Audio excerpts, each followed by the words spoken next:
Bonsoir à tous. Nous avons exposé à l'Élysée les 34 plans de la nouvelle France industrielle qui unissent les travailleurs, les ingénieurs, les créateurs, les entrepreneurs et qui unissent les forces productives de notre pays.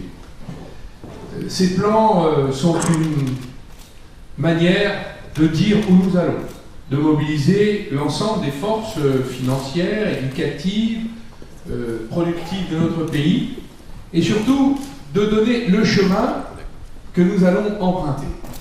Ces 34 plans, ils concernent les nouvelles frontières de la vie en société.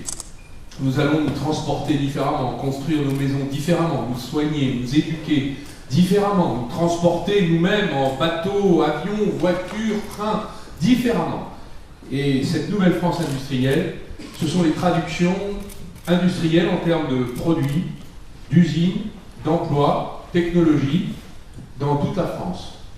Parmi eux, il y a déjà des réalisations des technologues, des ingénieurs, des entrepreneurs, des salariés, des start-upers, des designers qui ont participé dans leur coin, silencieusement, de façon invisible, à cette révolution minuscule, mais qui, dès lors qu'elle est à l'échelle d'une nation, qu'elle est orchestrée par la nation tout entière, devient importante et considérable.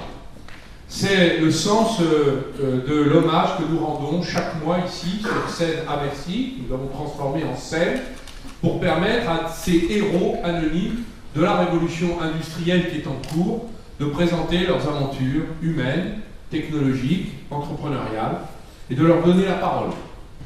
Le ministère du redressement productif donne la parole à ce que j'appelle les sans-culottes de la troisième révolution industrielle. À vous de faire la révolution, mesdames et messieurs.